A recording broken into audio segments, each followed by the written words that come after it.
Hey, everybody. Welcome back to Latched podcast. For those of you who are joining us for the first time, Lindy, would you like to cover this? What is the Latched podcast? Is a podcast for the parents and mothers in the trenches of motherhood. Hi, guys. Right? We're back. Yeah. Did I get that right? Yeah. Close. We have this end of summer, beginning of fall, post-world breastfeeding week. We're here. We're in the trenches, I think, a little bit more than we normally are. I don't know. I just am feeling the ups and downs a little bit more of motherhood currently and life in general.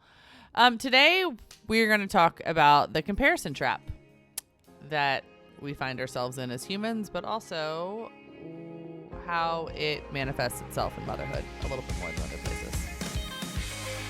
You're listening to Latched Mama Podcast. I'm your host, Melissa Wirt, busy mom of 6 and owner of LatchedMama.com. Join us each week as we talk about pregnancy, breastfeeding, postpartum, and all things motherhood.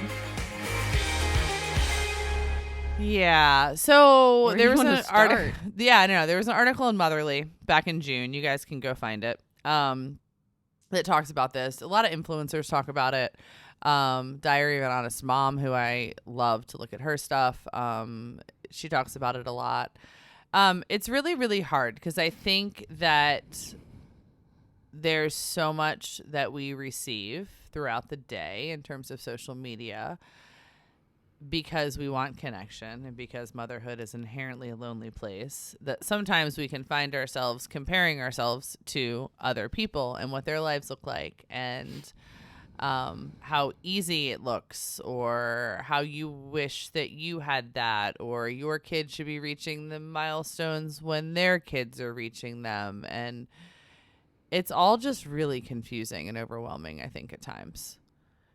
Yeah, I think about just social media in general, and I think about well, if this wasn't here, what did we do before? Yeah.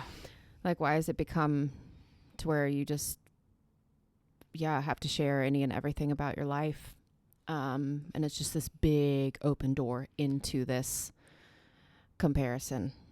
And I go through phases. And if anybody follows me on social media, it's the Latched Mama is my personal Instagram. But it's really interesting because it's unlocked, and I go up and down and up and down in terms of sharing. And sometimes my entire weekend is on social media and there's beautiful pictures of the kids. And then there are times like right now where I don't think I've posted in weeks. And it's very interesting for me to kind of take a step back and be self-aware of why that happens. And am I posting when I'm overly confident and when I'm proud, or am I posting when I'm insecure? And that's always been kind of a thing for me, is I'm taking take a step back and do I want to post this because it's a beautiful picture of my children and because I'm really proud in this moment because they're behaving and they look great and everything is wonderful. And I want to show the world that I have my shit together. Or am I posting right now, because this brought me a lot of joy and I want it to bring joy to other people and things like that. And I think it's a really good question to ask ourselves, why are we doing it? Why are we putting ourselves out there, or our family out there? Why are we sharing quotes? Are we sharing quotes to hurt other people or to passive aggressively talk about something that we're not willing to talk about openly or with the people that we're close with? Are we trying to build connection? There are some people who I think use it really well in the motherhood space. They start conversations and they build community. Right. And I think it's really, really good. I think there are other people, I don't know. I think some of us use it to, and I'm put myself in there because I've used it for all different ways, but use it to get empathy or support when we need it, but we don't know how to ask for it. I don't know. You don't really post that much on it. I don't know. I used to post more, and now I'll sometimes find myself wanting to post something, and then I'm like, who am I posting it to? I don't talk to most of these people that are said friends, or sometimes I don't even recognize some of these names. And I'm like, I should probably clean this up. So I do. And I think that's where I get stuck. I'm like, what am I doing with this? Is it just a proud thing? But I don't know any of these people. So what is that going to look like? And then I just stop. And maybe I just have a lack of mental space and energy to do it. Or we're just incredibly self-aware after, especially the year we've been through, what our impact can be on others. And I think that that's been one of my takeaways as I've been kind of on this journey this past year of really realizing what human beings are capable of and really being confused and trying to understand where the hurt and jealousy and pain comes from, is really not really wanting to add to it, not wanting to add to that comparison game. And also understanding at the same time, as I have more privilege, I'm not going to say that it's not wonderful and it doesn't make parts of my life easier, but the grass isn't always greener. And I think that that's something that I've learned in my adult life as well, is that you really truly need to hold on to those things that bring you happiness and joy, because always dreaming and always wanting and always wishing that your life was better or cleaner or smoother or whatever really can make you miss what you currently have. Like, you know, we all strive and we hit goals and we have dreams and things like that. And I don't think there's anything wrong with that. But I think when those things take our focus away from the goodness that's in our life and what is happening right now, I think we can run into some issues. You know, for example, I've been dogged a little bit on various places on the internet for the amount of nannies we have as a family. And we have a significant amount, and I have honestly never hidden that whatsoever. But for those of you who don't know, we also have our kids at home all day and at various activities. So instead of putting my kids on a school bus in the morning or sending them to a private school, our children are home and going to activities and learning at stuff at home. And there's a certain amount of privilege absolutely that comes with that, and having to be able and honestly paying for these people. But there's also a certain level of responsibility. I manage them. I manage their schedules. I have to deal with the conflict that arises all of the time. I have to deal with whatever they bring to work every day. So in some ways, it's harder, and they leave at the same time my kids will be coming home from the bus. So I still have dinner and 6 kids in the evenings and all of this stuff to manage. And to be put in this situation for the past year where it said, you know, I'm out of touch of the current mom and I'm not dealing with the things that other moms deal with and all the ups and the downs. And it's just really, really belittling my role as an actual mother to these children.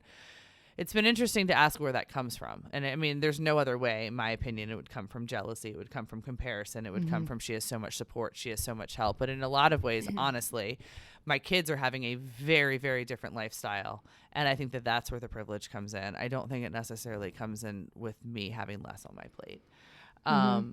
But we get in these traps as mothers where instead of saying, hey, what's going on with me right now? What is this triggering in me?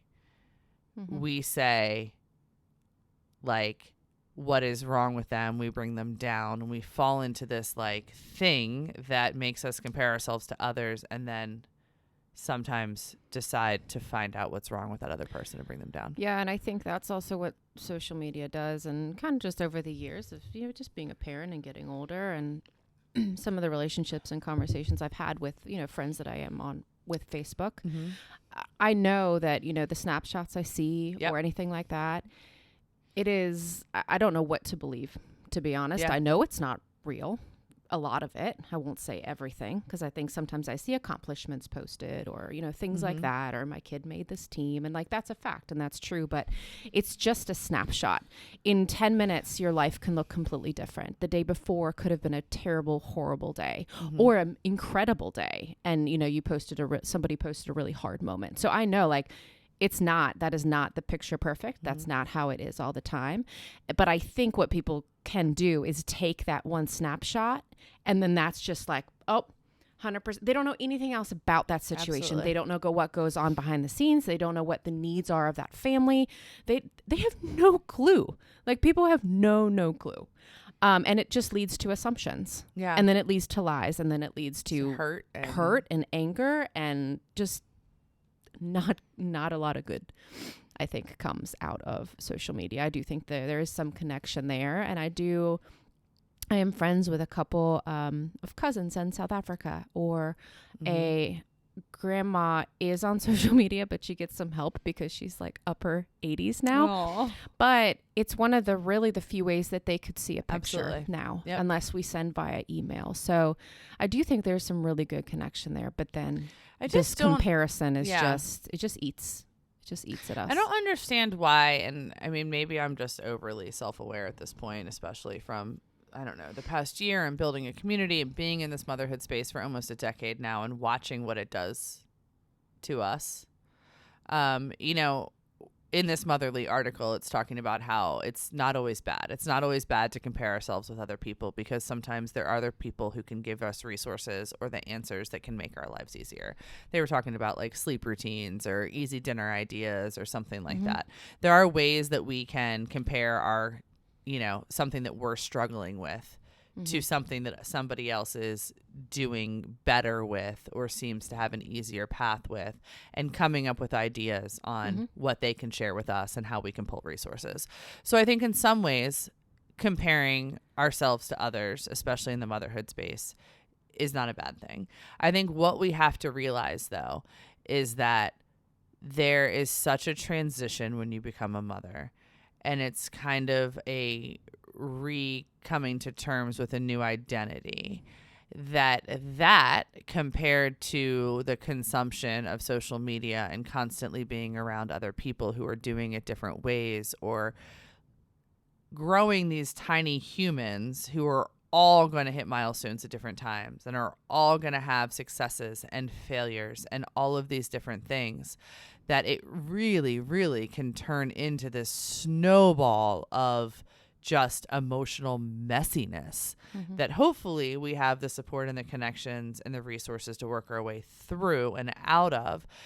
But in some ways, it's extremely detrimental. And I think it's this little perfect storm that then essentially leads to disconnection. And none of us can live in life without connection. Yeah, I do 100% agree with like the snowball, because it's just so instant. You know, you scroll and it's just these instant things that are put in front of you versus I think back without it. And, you know, maybe there's something going on with your kid and you kind of sit and you think on it and maybe you call a friend, but maybe they're not home and maybe you don't hear from them until the next day because you left a message on their little message machine.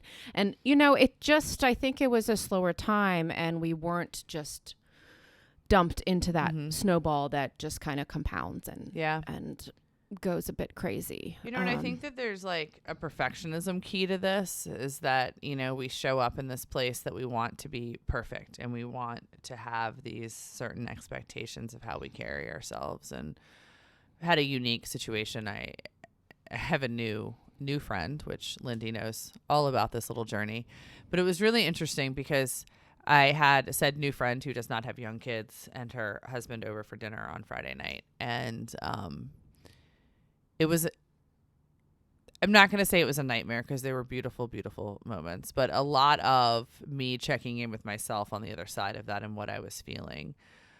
I felt like, I mean, I scrubbed walls before they came. I bought new silverware. I mean, it was bad. I was in crazy land town because I was so worried about showing up in this imperfect way, which is really ironic, but if you know the full story. But what's interesting about it is then I had my mother and my father-in-law over last night, and it was like on a whim. It was 4:30. I was driving home from work, and I realized I had it in my tank, and I realized that I had this extra little zip to my step. It had been a Costco order day, so I had extra food, and it was like, I have it in me. I'm going to go home, clean the kitchen, and let's have them over. Yeah. And the difference between those two experiences were, of course, I cleaned the kitchen and I made sure the kids sat at the dinner table and they were like polite and kind. But what was happening inside of my body was so different in those two situations. And I think I just wish and want for so many mothers to have the second situation, to have that moment of connection where you can show up completely imperfectly, open your house, open your life to just chaos and wonderfulness without comparing yourself to anybody else, and enjoy it. And I feel like social media and so much of this stuff gets in the way of connection. Yeah. I have more questions on that, but maybe You that's for can- another no, topic. you can ask whatever you want. In how we feel comfortable in showing up as is for certain people, but not with others. Because I would think it would almost be should have been flip-flopped. It should have been flipped. Yeah. Just based on what I know, but it's just very, very interesting into what we do, what we're kind of pushed in the decisions to make, and why we do those things. I think some of it is longevity of a relationship. I think, and also the fact that there's this certain unconditional love aspect of my mother-in-law. I mean, if she wants to see her grandkids, she's going to have to accept me, and she's seen me way worse than I was last night. And she's seen the house way worse than it was last night. But I bring that situation up because I think that comparison plays a role in it. If you're constantly consuming social media that shows these perfect kitchens and these perfect situations, you're going to think you have to show up that way. And it's so important, I think, for us as mothers and in the motherhood community to realize that that's not real life for most people. I mean, for some people it is. And B, the difference in how imperfect connection and the lack of comparison can heal us almost and fill our cup almost and just put us in this situation where we have more to give to others. Yeah. And I think now more so than any other time, just that need for in-person connection and over the phone conversation, even like texts and all these things, like with AI and with Photoshop, like I don't know what's real on the internet, to be honest. I don't know if you actually wrote what you post now. I mean, I'm sure your kitchen doesn't look like that. I bet if we like scan the camera, it's going to look like a complete mess. You probably cleaned up for that. So I do. And maybe that's part of why I've just kind of stepped back and like not posted and not really, been in that. But it's just really hard to know what is true and what is not versus like catching up with a friend or having a meal or getting on the phone and having like that in-moment conversation and building connection that way instead of trying to find it on social media or in likes or comments or shares or things like I think that. it's a lot harder to hide your warts in person. I think it's a lot harder to actually show up in that imperfect way. So also part of this article was, it's Jackie Laughlin has a podcast called The Art of Perspective. And she talked about 3 different things that can help with comparison. Her first one is 3 B words. It's blinders, bumpers, and buckets. And so she talks about blinders being the kind of the things we cut out, the things we don't follow, the things we don't look at. The things that we know bring us to either a place of comparison or a dark place or something that we're, for whatever reason, don't want to explore at the moment. Right. And I mean, I've definitely used that before. I've definitely blocked people on social media for various reasons, as well as don't look at some accounts as much as others. I think sometimes I really struggle with things that don't seem authentic to me. So some of the super, super, super clean stuff, when I know motherhood is as messy as hell, I can't watch anymore because I also just don't want to partake in the algorithm. I don't want to give the success to a place that I feel like is doing more detrimental harm to motherhood than it is actually helping. Yeah. I know some people who are like, I just got to take a social media break, and they're gone for like a month or 2, but then it's like right back in it. And I almost wonder if you just like, if something's not sitting right with you or your kind of views have changed and you want to break, like you can snooze. I've never actually done it, but like, either you completely unfriend them or just take them off your feed, like unfollow, or you can just kind of like snooze it for 30 days and see if that makes a difference. But I do think we're just so engrossed in social media that like that whole kind of taking a complete step away, but then you dive right back into it. I think you find the positive in there that builds you up and builds connection, and try to slowly weed out the negative. Because I think it is such a part of our life in a lot of ways, even if it's just communication. Like some people communicate on Messenger and things like that. And I think it's going to go up and down. I mean, I think if you do something actually good with that social media break, you work on yourself, you read some books, you try to figure out what it is that's triggering you, what, connections you can make to things in the past, or is it because you feel shame for the ending of a relationship? Is it because, you realize you made a mistake that maybe you need to have a real conversation about, things like that. I mean, I think that there are definitely ways to use those breaks. But if the break is just because all of a sudden you feel like you're chasing this dream that is out there, but then you just turn it off for a month, but don't really focus on how you can grow through that or figure out what's important to you, which I think gets into the other B's.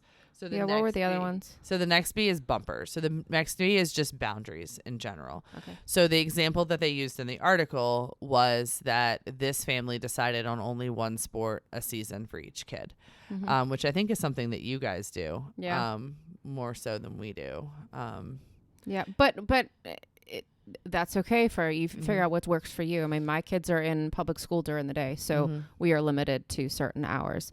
You've got a whole lot more flexibility. So you can hop into whatever you want if you want to. So everybody's different, And I wonder if those boundaries are to be able to not spread yourself so thin, to be able to do the things that you choose to do better or in a way that you're more proud of. I feel like maybe if we spread ourselves so thin, we kind of start to feel like we're kind of half-assing some things, and then maybe we're not as proud, or I have no idea. I mean, boundaries for are us, always it's good. Just a bandwidth thing, because they're at an age where they are going maybe 2 days a week or even more and working on those skills. And I'm like, you can only do one of those things then. But I mean, and we just have a lot of kids, so that's. But if you're like the mom who needs like the Pinterest-worthy dinners every night, maybe it is that you only make dinner twice a night instead of 5 nights a week or something like that. Or maybe it's that, I don't know. I mean, there's all different sorts of, I think, ways to do it. I mean, I used to think that I needed to hand make all of my children's Halloween costumes, which was a huge thing the first 2 to 3 years. I'd spend so much money at Michael's. I would sit in the family room. It would be an absolute nightmare. I would be so angry in the process of making them. Probably like kid 2. I mean, I don't think it went much further past 1 or 2 or 3. I mean, it was I mean, I think what happened was Latched Mama came in and was a little bit more of a positive creative outlet for me. But I mean, I was themed birthday parties. I was plaques in front of food. I've done it. I've had years. Been there. I mean, I have been. And I think we all are finding ourselves through those things too. What matters to us and what really doesn't. And it's really funny because I can tell you from that Friday night dinner thing, I was right back in it. If you had given me plaques to put in front of the takeout Thai food with what they were, and you had given me little chalkboard signs, I would have fucking done it. I would have absolutely been there. So it's so funny is like, I can sit here and be this like, look at me. I'm 11 years into parenting. I'm completely out of this thing. I could care less. Walk into my house at any time. We still do it. I'll make you a cup of coffee and we can sit at my sticky table. My table's sticky because people use 409 on wood that has been polyurethaned. And so now it's sticky. But then I had to put a tablecloth over it on Friday night because it was sticky. And I didn't want to say we use 409 on our table. And that's why it's sticky. I mean, we get there. Yeah. And we get all crazy in our heads because we want to put on this front that we have it all together. No, we don't. And we don't. No. We don't at all. No, not which is just fascinating to me. So if you do feel yourself like really in a healthy place and like you're doing great with it and you're okay with kind of the mess and the chaos, and then suddenly you get sucked back in, it's okay. Just send me an email, because the whole story is even funnier if you actually knew the ironic nature of it. But yeah, it's so interesting how we can just get ourselves all worked up and back in a place where we feel like we have this expectation of being really perfect and really just great when we're not. Yeah. But it seems like such a big kind of thing to kind of combat and try to not fight, but tackle whatever. But I really do like her 3. Yeah. Kind of like gives you one thing to kind of think about and maybe take little steps towards feeling like better in those situations. So the last B is buckets, which I fully believe in multiple aspects of our lives, is that we have different buckets. We have different things that make us happy. We have the things that without a doubt, like a potato for me, or peanut butter and chocolate for me, or a walk in the woods, or something physically that happens when I'm intimate with somebody or something. But those things that I don't know what I'm allowed to talk about on this and what I'm not. But it's your podcast. Yeah, I understand. But sometimes we get a little, I already said the F word once, so I probably shouldn't say the O word too. Thing in your bucket. But you have those buckets that that you can put something in, or you can focus on a bucket and it's going to make you happy. Whether it's going for a hike, or whether it's going to get your nails done, or going for a run, or going to the gym. Those things that you're going to look at, and not only are you going to say, hey, I'm good at this, or hey, this brought me joy, you're going to say, hey, I made time for this bucket today. And that's going to innately make you feel better too. Yeah. Yeah. What are your buckets? I agree. Oh, all kinds of little things. A good piece of chocolate, hot tea, sitting on my porch. Yeah. A quiet house when nobody's there, gosh. all by myself, which is incredibly rare. Let's just say that. It's probably like the 15 minutes after the bus leaves.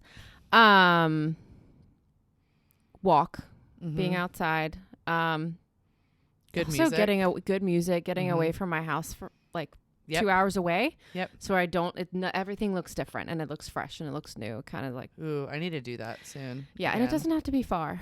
I'm sure I've got a whole lot more. Yeah. A good book. Yeah. So this morning yeah. we were laughing. This was like my story this morning, which I'm still trying to process through in my brain where I went right or where I went wrong. But I've been getting up early before the kids are up and walking. And it used to be 6 a couple of weeks ago. Then it moved to 6:30. Now it's 7. So now when I get back, it's like 8 and the kids are all awake and the nanny is there. And so this morning I got back at 8 and I didn't have to go live at 10 like I have been going live at 10. So I actually could like take a deep breath.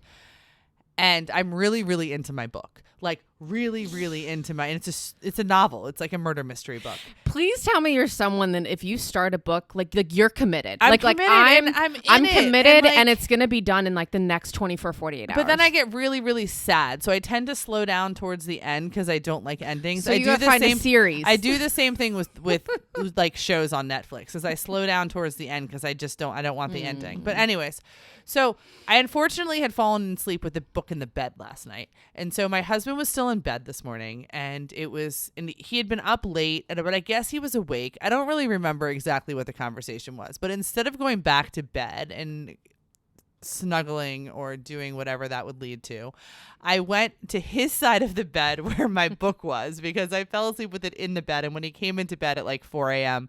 because he had a work thing that blew up last night, I went to go find my book and he had taken it and he put it on his bedside table. So I had to go to his bedside table to get the book off of it. And then I went out onto the porch that's right offside of our bedroom and I sat and I read my book for like 20 minutes. And then I said in the kitchen this morning, I missed you or this morning or something like that, which led to this conversation of the fact that I chose my book over him. And that was his kind of reality of the situation, which is not really truly that was not my experience. But anyways, I guess the moral of the story is that I didn't need his bucket. I didn't need the partner bucket this morning. I needed the James Patterson, what the heck's going to happen in my murder mystery, like bucket this morning. And I think that that's okay. And I think that that's like another part of those. If you guys go back and listen to the previous episodes about finding ourselves in motherhood, I have to be okay with that. And I feel like I let him down and we'll regroup later and we'll talk about it and it'll be fine. But I think it's just there are so many things for us to do and so many ways that we can be perfect and so many ways that we can compare ourselves to others and what other people need and all of that stuff that I think that sometimes we just need to remember those buckets. And I also think we compare ourselves to this made up kind of magical human mother. You know, where you're not even happy. necessarily comparing yourself to anybody specific. It's just this kind of pedestal perfection version that we're comparing ourselves to. Because years ago, I couldn't be able to do it. Tell me, years ago, could you have done that? No. And years sat there ago, and read with like no guilt and no nothing. No, my kids were inside. And there was a moment where I was reading that I was like, okay, these kids are going to go and they're going to go to their activities today. They're going to have school. I'm going to come home later. Should I have been spending time with them in that moment? And I don't know why I chose to sit on the porch and read this morning. This wasn't a normal thing for me. I think that there's a lot of stuff spinning through my head. I have to write today. There was just like a whole bunch of stuff.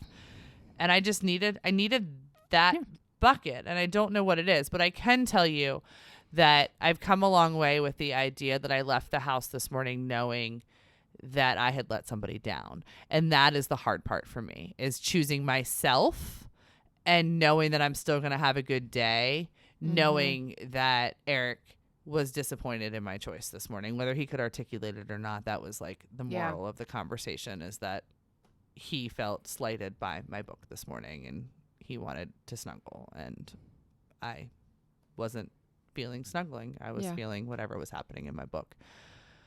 So I don't know. I think that the idea that we can make everybody happy, the idea that there's a happy husband, there's happy kids, there's a clean house, there's dinner on the table tonight, there's, in my case, a happy company with happy employees. Like, there is no way that it's all going to happen every day. Yeah. And then still maintain my happiness. Yeah. So, I don't know. My potato bucket needs to be filled today. I think I might need some French fries. Bucket. Yeah, potatoes. There could be so much with potatoes, though. Dude, like mashed, fried. Like some sweet potatoes. Oh my gosh, yes. I don't know, but I think that's my bucket focus comparison this afternoon. to potatoes. To potato bucket. Yeah, we're on to potatoes. This woman, this Jackie Laughlin on this podcast, told me I needed to focus on my bucket. So yeah, potato bucket it is. All right, guys, we'll see you next week. Bye.